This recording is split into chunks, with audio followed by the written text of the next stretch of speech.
Salatu wassalamu ala sayyidina Muhammadin khairil anam wa ala alihi wa sahbihi al-kiram. Rabbi shrah li sadri wa yassir li amri wa hlul 'uqdatam min lisani yafqahu qawli. Al-Fatihah al-Alif hadani Imam al-Abdal dan Wasolihim wa qawlihim syai'un lillahi lahumul fatihah. A'udzubillahi minasyaitonir rajim. Bismillahirrahmanirrahim. Alhamdulillahi rabbil alamin arrahmanir rahim maliki yaumiddin. Iyyaka na'budu wa iyyaka nasta'in. Ihdinas siratal mustaqim. Shiratal ladzina an'amta 'alaihim ghairil maghdubi 'alaihim waladdallin. Bapak-bapak, ibu-ibu, kaum muslimin dan muslimat yang rahimahullah. Alhamdulillah, kembali pada kesempatan subuh hari yang berbahagia ini kita masih diberikan Allah kesehatan dan kemauan untuk dapat berhadir di dalam Masjid Al Huda ini dalam rangka melaksanakan sholat subuh secara berjamaah. Kemudian kita lanjutkan dengan ta'lim insyaallah sampai memasuki waktu sholat sunnah isya. Kemudian sholat bertasalam telah kita kirimkan kepada junjungan kita Nabi besar Muhammad sallallahu alaihi wasallam dengan ucapan Allahumma shalli ala sayyidina Muhammad wa ala ali sayyidina Muhammad. Bapak Ibu kaum muslimin dan muslimat rahimakumullah, balik kita sambung pengajian kita ini tentang masalah syarat-syarat sahnya khutbah Jumat. Bismillahirrahmanirrahim. Syurutu sihhatil khutbataini 12. Adapun syarat-syarat sahnya dua khutbah ini tentunya bagi sang khatib yaitu ada 12. Yang pertama az-dzukuratu, orang yang menjadi khatib adalah seorang laki-laki, yang artinya tidak sah yang jadi khatib itu unsa ataupun perempuan. Kemudian yang kedua at-taharatu 'anil hadatsainil asghari wal akbari. Orang yang menjadi khatib syaratnya yaitu suci daripada dua hadas. Suci daripada hadas kecil dan suci juga daripada hadas besar. Fa iza ahdatsa fi asna'iha, maka apabila berhadas oleh khatib pada ketika sedang khutbah, tawadda'a, maka wajib dia turun untuk berwudu, wasta'nabaha min jadid. Setelah berwudu wajib mengulangi khutbahnya dari awal kembali.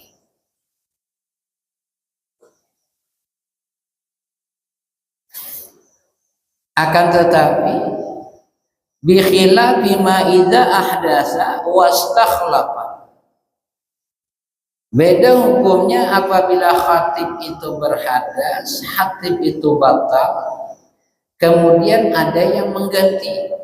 Nah, kalau yang tadi tidak ada gantikan khatib, khatibnya turun berwudu, setelah wudu wajib khutbahnya diulang dari awal. Tapi kalau ada yang mengganti khatib, jazal bina'u 'alal khutbati, boleh khatib yang mengganti tadi melanjutkan khutbahnya. Artinya tidak wajib dari awal. Sampai mana sudah rukunnya, andai kata sudah ada 2 rukun, boleh dilanjutkan rukun yang berikutnya. Dengan catatan bisyarti ayyasma'al khalifatu ma madha minal arkan. dengan syarat yang mengganti khatib tadi mendengar rukun-rukun khutbah yang telah disampaikan. Jadi kalau ada yang mengganti khatib, syaratnya yang menggantikan tadi mendengar rukun khutbah, maka boleh ketika dia mengganti khatib melanjutkan khutbahnya, artinya tidak wajib diulang dari awal. Kemudian yang ketiga, at-taharatu 'anil najasati. Orang yang menjadi khatib itu syaratnya suci daripada najis. Bistaubi, baik pada pakaian, wal badani, dan baik pada badan, wal makani, dan suci juga pada tempat.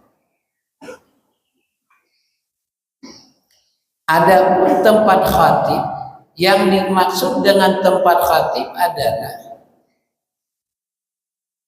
tempat di mana ketika khatib itu berdiri, apa yang tersentuh dengan badannya, itulah yang disebut dengan tempat khatib. Itu makanya Bapak-bapak, untuk mengambil ikhtiyat, ambil apiknya supaya tidak meragukan lagi ketika khatib naik mimbar. Itu sebagian masjid, itu mimbarnya itu dikasih kain putih. Nah, kain putih jadi nyata jelas tempat itu suci. Jadi kadang-kadang ada juga di antara masjid barangkali mimbarnya kada disapu, jadi mengkhawatirkan. Karena pernah saya Bapak Ibu ketika khotbah, ketika mau naik ke mimbar itu ada melihat najis tahi cacat. Jadi supaya tidak meragukan lagi, sorban saya letakkan di lantai itu. Karena khawatir kalau sedang mengkhotbah terjejak tahi cacat, maka kena najis wajib dibasuh. Nah, jadi pengurus masjid di mana saja perhatikan, usahakan lantainya itu dipastikan suci, jangan sampai ada najis. Dan juga orang dulu Bapak Ibu, itu di atas mimbar itu diletakkan seumpama kain, yakni kain putih. Tujuannya apa? Supaya ketika mau khotbah jangan sampai khatib itu diberaki cacat. Tapi kalau kain di atasnya, insya Allah cacat tidak bisa bermain di atasnya. Tapi kalau kain boleh jadi cacat ketika orang mau khotbah, cacatnya lewat di atas dan berak terkena khatib. Nah, jadi syaratnya khatib itu suci pakaiannya, suci badannya, dan suci tempatnya. Kemudian yang keempat, syarat khatib ataupun orang yang menjadi khatib ketika khutbah satrul aurati, yaitu menutup aurat. Ini sudah jelas sudah. Falawin kasyafat, andai kata terbuka aurat seorang khatib, wa mata waktun yumkinu ayasturaha, dan berlalu waktu ataupun masa yang memungkinkan pada waktu itu untuk menutup auratnya. Barangkali auratnya terbuka oleh ditiup angin dan lain sebagainya, memungkinkan dia pada waktu itu untuk menutupnya bersegera. Walam yasturha, wahal tidak dia tutup, dibiarkannya. Batalatil khutbatu wa wajaba i'adatuha, maka batal khutbahnya, tentunya wajib mengulangi khutbahnya dari awal. Nah, tapi insya Allah yang keempat ini hampir jarang terjadi. Kemudian syarat yang kelima, al-qiyamu 'alal qadir. Seorang khatib itu syaratnya berdiri, tentunya bagi orang yang mampu. Nah, sama seperti sholat fardu, termasuk rukun sholat adalah berdiri, tentunya bagi orang yang mampu untuk berdiri. Nah, khatib juga demikian, syaratnya mau khutbah itu dalam keadaan posisi berdiri. Fa in ajaza anil qiyami khataba jalisan. Andai kata seorang khatib tidak mampu untuk berdiri, khataba jalisan, maka boleh dia mengkhotbah dalam keadaan posisi duduk. Jadi tidak mampu berdiri, maka boleh dia mengkhotbahnya duduk. Fa in ajaza, jikalau tidak mampu juga khatib itu duduk, khataba muttaji'an, boleh dia mengkhotbah dalam posisi baring mereng. Bemereng bukan bertelentang, bemereng itu sebelah kanan. Tapi wal aula huna, kalau sudah seperti ini keadaan khatib tidak mampu berdiri, artinya khatibnya cuma bisa duduk atau bisa baring, yang lebih utama ayas takhlifa, cari penggantinya kalau ada. Dan khotbah tidak mampu dia berdiri berduduk. Nah kalau ada, cari penggantinya, itu yang lebih utama. Andai kata tidak ada penggantinya, ya silahkan apa baik posisi duduk atau posisi baring.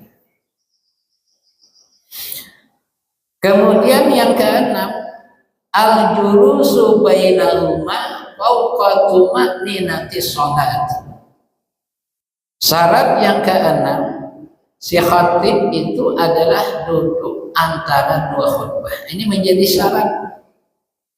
Duduknya itu melebihi daripada batas tumakninah ketika melaksanakan sholat. Jadi andai kata ketika tumakninah melaksanakan sholat, kita cukup baca subhanallah, maka ketika duduk antara dua khutbah melebihi daripada batas tumakninah sholat tersebut. Nah, itu makanya ketika khatib duduk itu biasanya bila diselingi dengan membaca salawat. Itu supaya dapat memastikan duduknya khatib tersebut melebihi daripada batas tumakninah sholat. Wal afdalu, yang lebih afdal, ukuran duduk khatib antara dua khutbah itu ayyakuna biqadri suratil ikhlas. Ukuran lama duduknya itu seukuran atau kadar membaca surah al-ikhlas. Membaca qul huwallah. Nah, itu ukurannya yang afdal. Nah, jadi yang keenam, syarat yang menjadi khatib itu duduk antara dua khutbah. Fa idza lam yajlis, andai kata khatibnya tidak duduk, husibata wahidatan, maka dihitung dua khutbahnya tadi hanya satu kali khutbah. Nah, jadi ini syaratnya harus duduk antara dua khutbah. Andai kata khatibnya tidak duduk, walaupun khutbahnya dua kali, maka yang dua kali khutbah itu dianggap hanya satu kali khutbah.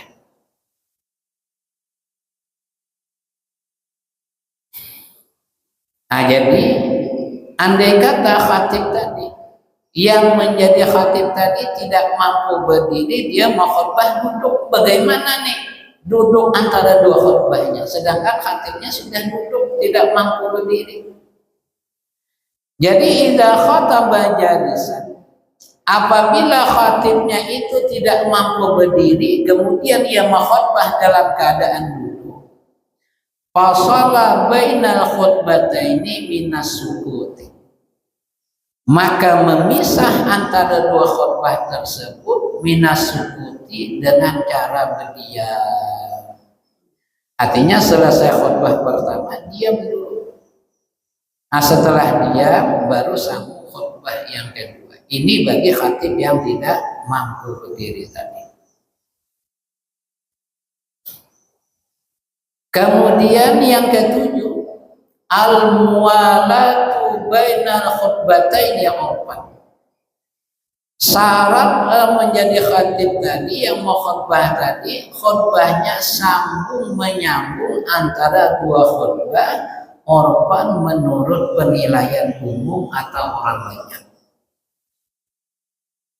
Yang artinya setelah selesai khutbah pertama jangan sampai putus waktu yang lama untuk melaksanakan khutbah yang kedua atau sambung menyambung.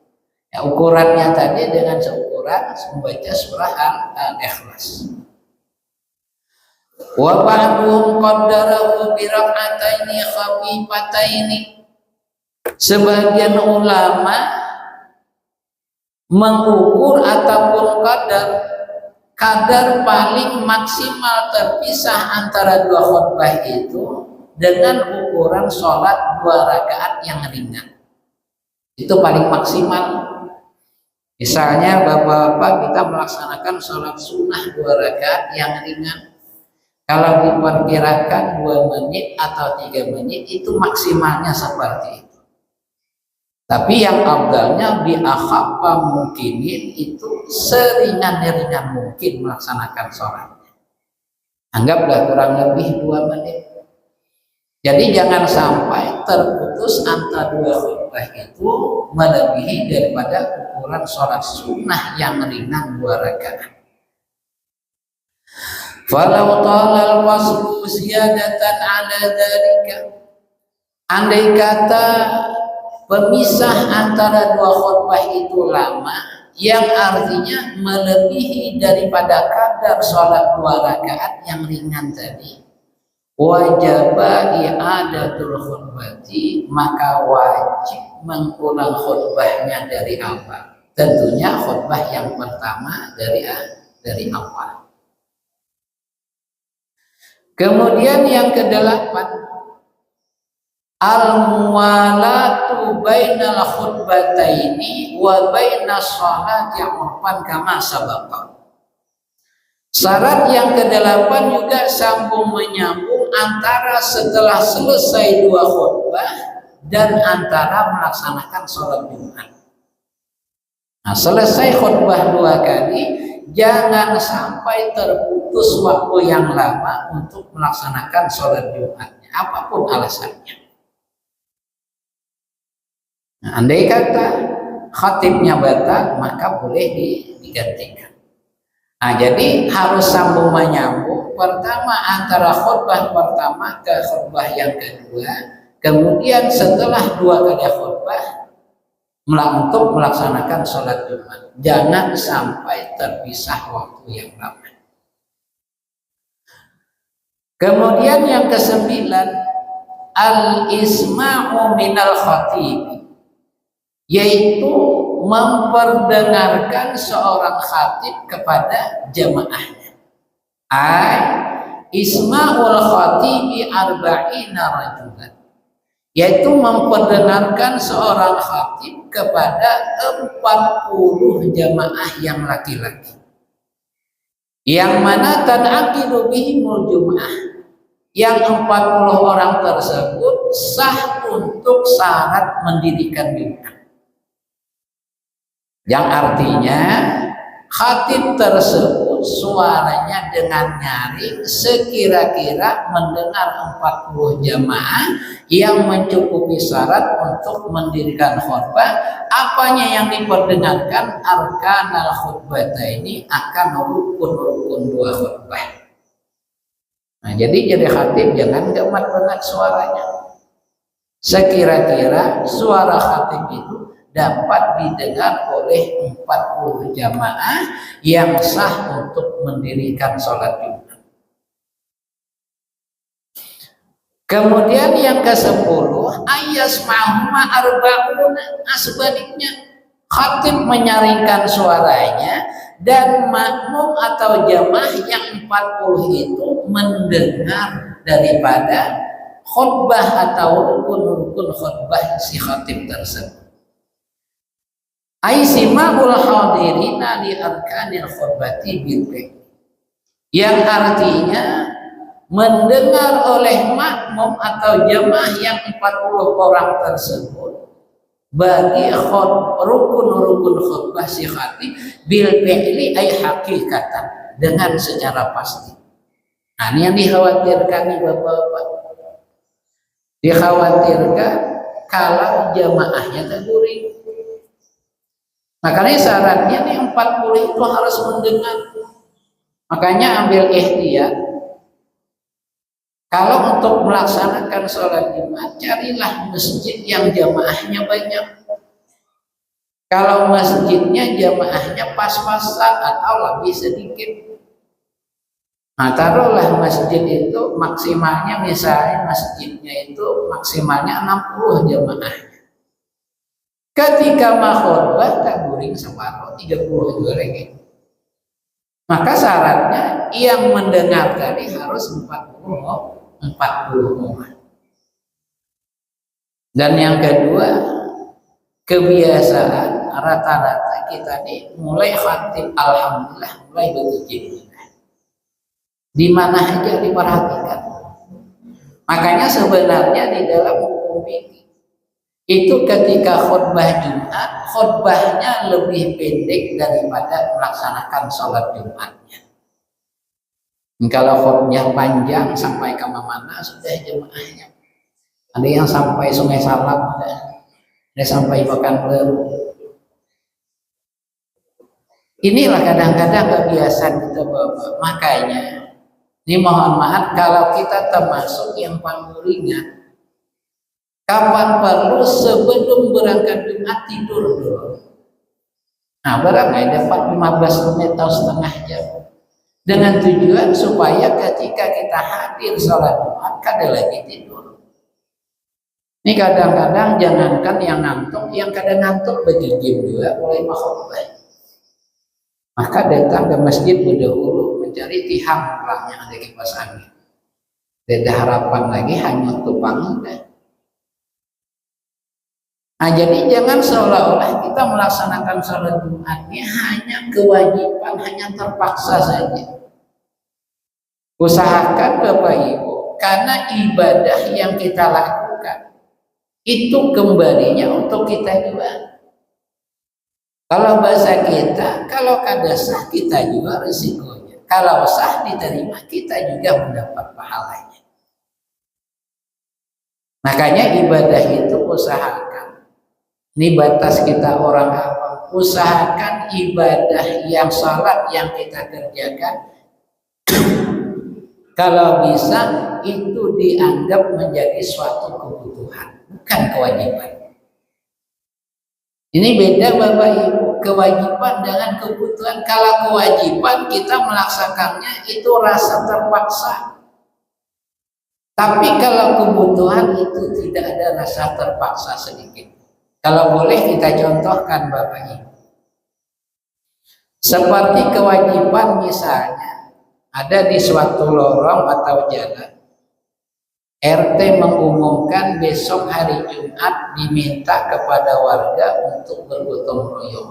Mulai jam 7 sampai selesai. Ini kewajiban. Instruksi dari RT untuk gotong royong. Mulai jam 7 sampai selesai. Ternyata setelah hari Jumat, hari H-nya, jam 7 itu paling berimahnya datang. RT-nya datang, yang rajin berimah. Ada di antara warga yang datangnya setengah 8. Ada yang setengah 9. Bahkan ada yang kada datang. Kenapa? Karena itu menganggap suatu kewajiban. Tapi kalau suatu kebutuhan, kalau boleh kita contohkan. Ini mohon maaf seperti buruh. Kata tokeh besok kapal barang masuk sekitar jam 7 pagi. Nah, ini kan buruh nih kalau banyak angkatan banyak dapat duitnya. Jadi jatokeh besok kapal barang datangnya jam 7. Lihatlah, belum jam 7 betuyok dan buruh datang. Dan ada buruh yang datang jam 8, apalagi jam 9. Jam 7 jadwal kapalnya masuk, jam 6 sudah banyak. Kenapa? Karena itu dianggapnya suatu kebutuhan. Banyak angkatan, maka banyak juga dapat hasilnya.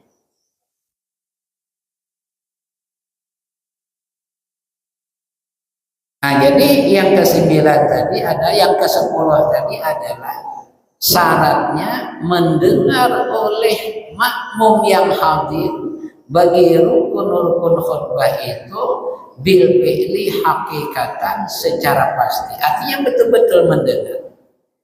Indan Nawawi itu menurut Imam Nawawi, wa Rafi'i dan Imam Rafi, wa Ibnu Hajarin dan menurut Imam Ibnu Hajar Al-Haytami. Kemudian yang ke-11, antakuna bil Arabiyyah, bahwasanya khutbah tersebut terutama rukun-rukunnya yakni dengan berbahasa Arab. Ini sebagian daerah ada juga bapak-bapak yang khatibnya dengan bahasa Arab dari awal sampai akhir. Dan yang kedua, kita orang awam ini banyak yang tidak tahu bahasa Arab. Tapi karena melanjutkan orang Bahari, tuan-tuan guru Bahari bahasa Arab, ada suatu daerah yang mempertahankan khutbahnya itu dari awal sampai akhir pakai bahasa Arab. Pertanyaannya bolehkah? Boleh saja. Tapi barangkali kuranglah manfaatnya. Kenapa? Karena banyak yang tidak ngerti.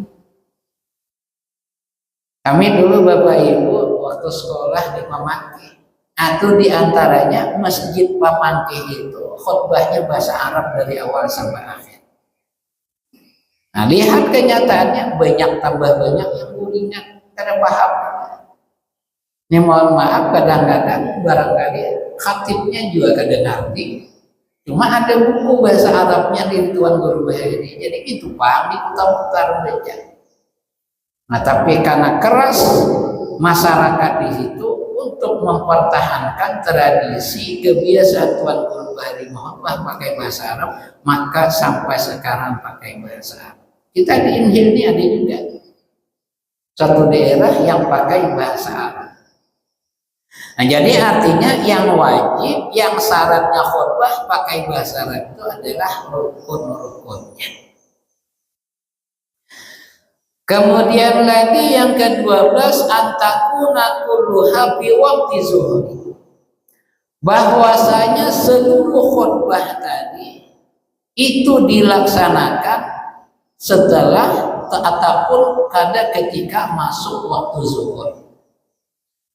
Makanya jangan sampai khutbahnya terdahulu baru zuhur atau selesai habis waktu zuhur. Jadi syaratnya dua khutbah dan sholat Jumatnya memang betul-betul dilaksanakan pada ketika waktu zuhur.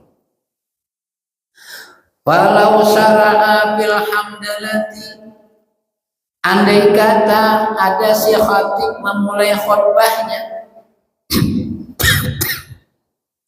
yakni memulai khutbah diawali dengan hamdalah. Karena hamdalah itu mengucap alhamdulillah termasuk rukun. Jadi ketika alhamdulillah ternyata qabla zawal waktu zuhur baru masuk, jawabannya lam tasihha, maka tidak sah khutbahnya tersebut. Nah, itu makanya dipastikan kalau jam dinding harus sering-sering diperiksa, jangan sampai jam dindingnya terlanjur. Ini sering kadang-kadang tidak diperhatikan yang namanya jam dinding pakai baterai, tentunya tambah lama bisa melebar, ada kalanya bisa melebar. Nah, jadi jangan sampai kita melaksanakan sholat Jumatnya itu mulai khutbahnya jangan sampai sebelum masuk waktu sholat ataupun setelah habis waktu sholat. Nah, jadi bapak-bapak, ibu-ibu, kaum muslimin dan muslimat rahimakumullah, jadi kesimpulan syarat-syarat khatib ataupun ketika khutbah yang 12 ini harus ini terpenuhi. Satu saja syaratnya tidak terpenuhi, maka khutbahnya tidak sah.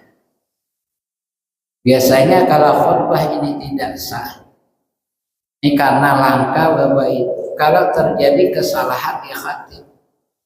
Andai kata ada syarat-syarat khutbah tidak terpenuhi, karena bagian depan tidak ada yang menegur atau tidak ada yang mengganti, ini maka ketika kita selesai nanti sholat Jumat, Ini banyak yang mengulang sholat zuhur di rumahnya.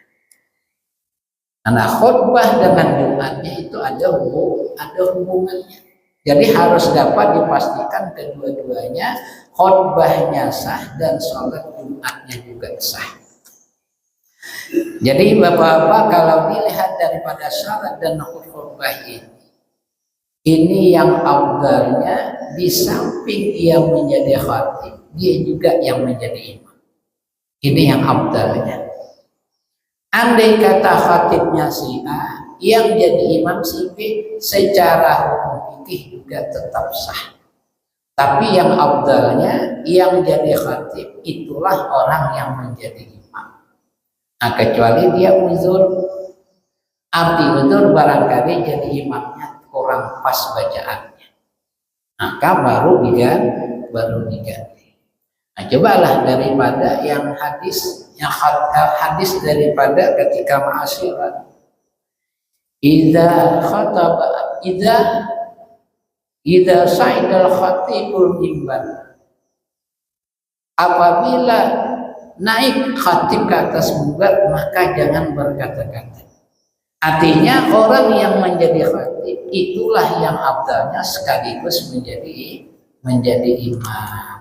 Kecuali barangkali khatibnya tidak mampu untuk langsung melanjutkan menjadi imam. Nah, Bapak Ibu kaum muslimin dan muslimat rahimakumullah, insyaallah nanti pertemuan yang akan datang kita memasuki tentang sunnah-sunnah daripada sholat Jumat. Dan adapun sunnah-sunnah sholat Jumat ini banyak sekali. Tapi di dalam kitab ini insya Allah nanti akan disebutkan kurang lebih ada 19 sunnah-sunnah ketika kita melaksanakan sholat. Dan juga termasuk sunnah pada hari Jumat, yaitu sunnah membaca surah Al-Kahfi. Ini yang jarang kadang juga diamalkan. Kita tahunya apabila malam Jumat yaitu membaca Yasin terus. Sehingga ketika membaca surah Kahfi lucu. Kenapa? Karena jarang kita baca. Jadi pada malam Jumat atau siang Jumat itu disunahkan untuk membaca surah Al-Kahfi. Karena banyak hadis-hadis yang mengatakan tentang fadilah atau kelebihan daripada membaca surah Al-Kahfi, baik pada malam harinya ataupun pada siang harinya. Jadi nanti insya Allah yang akan datang itu sepaling kurang banyak membaca surah Al-Kahfi itu sunnah diulang-ulang, bukan sekali saja. Kalau bisa 3 kali, malam dibaca, siang dibaca. Andai kata sekali, usahakan selesai membaca surah Al-Kahfinya pada malam hari. Kalau siang hari, usahakan selesai pada siang hari. Karena dikatakan Su'ila Syamsu Ar-Ramli amman qara'an isbal kahfi. Pernah ditanya oleh Asyam Ar-Ramli tentang orang yang membaca surah Al-Kahfi separuh pada malam harinya. Kemudian ia sambung wanis paha naharan, separuhnya lagi dibaca siang hari. Artinya tidak sekaligus. Pertanyaannya, hal yasulullahu sawabul maksus awal. Apakah orang yang membaca surah Al-Kahfi pada malam hari separuh dilanjutkan separuhnya siang hari, apakah dapat pahala yang dikhususkan, apakah tidak? Pak Ajaba kemudian menjawab Imam Asy'am Ar-Ramli bi annahu la yasulullahu sawabul maksus. Bagi orang yang membaca separuh malam, separuh siang, itu tidak mendapatkan pahala yang dikhususkan. Pahala yang diistimewakan bagi orang yang membaca surah Al-Kahfi.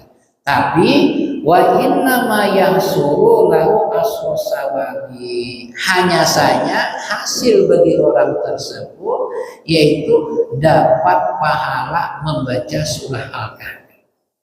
Jadi ada kekhususan membaca surah Al-Kahfi itu membaca surah Al-Kahfi tersebut. Nah, di antaranya sabda Rasulullah Shallallahu Alaihi Wasallam, "Man qara'aha yaumal jumu'ah." Siapa saja yang membaca surah Al-Kahfi pada siang hari Jumat, Allah alahu minan nuri ma bainal jum'atain, maka Allah akan memberikan cahaya terang hatinya ma bainal jum'ati, antara dua Jumat. Dari Jumat ini sampai Jumat yang akan datang akan Allah berikan keterangan hatinya, cahaya kepada hatinya.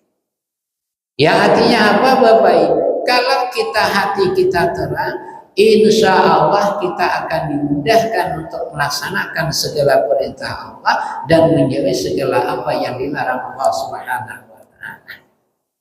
Nah, contohlah Bapak Ibu seperti rumah kita. Kalau rumah kita terang, kita mudah membedakan mana yang baik, mana yang tidak, mana kursi, mana yang kanan. Tapi kalau sudah rumah kita gelap gulita, kadang-kadang berjalannya kesimpak kursi, masih lumayan. Kalau kesimpak mintuha berapa ya udah. Nah, jadi artinya kalau diberikan Allah cahaya, keterangan hati kita, insya Allah perkataan dan perbuatan kita akan terarah kepada sesuatu yang diridhai Allah Subhanahu wa Ta'ala. Kemudian waman qaraha lailataha, siapa saja yang membaca surah Al-Kahfi pada malamnya, yakni malam Jumat, adha'a lahu minan nuri ma bainahu wa bainal atiqi, itu diberikan Allah cahaya bainahu, antara orang tersebut, wa bainal atiqi, sampai kepada Baitul Atiq. Baitul Atiq ini secara umum Bapak Ibu adalah Ka'bah. Baitul Atiq ini ada mempunyai beberapa makna. Di antaranya disebut Baitul Atiq karena adalah rumah yang paling tua atau rumah yang pertama yang dibangun untuk menyembah Allah Subhanahu wa Ta'ala. yakni Baitul Atiq yang dimaksud adalah Ka'bah. Diberikan Allah cahaya dari orang tersebut sampai ke Ka'bah tersebut. Dan ada makna lain daripada Baitul Atiq adalah rumah yang bebas. Artinya Allah menyelamatkan Baitul Atiq ataupun Ka'bah tersebut daripada ketika banjir bandang. Atau Ka'bah tersebut sebagai tempat yang suci dan tidak dikuasai oleh siapapun kecuali Allah Subhanahu wa Ta'ala. Nah, Bapak Ibu kaum muslimin dan muslimat rahimakumullah, barangkali sampai sini pengajian kita, mudah-mudahan bermanfaat dan mudah-mudahan apa yang kita sampaikan ini tentunya dimudahkan Allah Subhanahu wa Ta'ala untuk mengamalkannya, sehingga mudah kita termasuk orang yang bahagia dunia dan akhirat. Amin ya rabbal alamin. Amin amin ya rabbal alamin. Bismillahirrahmanirrahim. Alhamdulillahi rabbil alamin, wassalatu wassalamu ala asyrofil anbiya'i wal mursalin sayyidina wa maulana Muhammadin wa ala alihi wa sahbihi ajma'in. Allahumma fahmana futuhal arifin, Allahumma faqihna bid-din wa la taj'alna mimman ya'budu dunya bid-din. Allahumma inna nas'aluka 'ilman nafi'an wa 'amalan shalihan taqabbala wa rizqan katsiran halalan tayyiban mubarakan wa badan shalihan ya arhamar rahimin. Wa sallallahu ala sayyidina maulana Muhammad wa ala alihi wa sahbihi wa sallam. Alhamdulillahi rabbil alamin.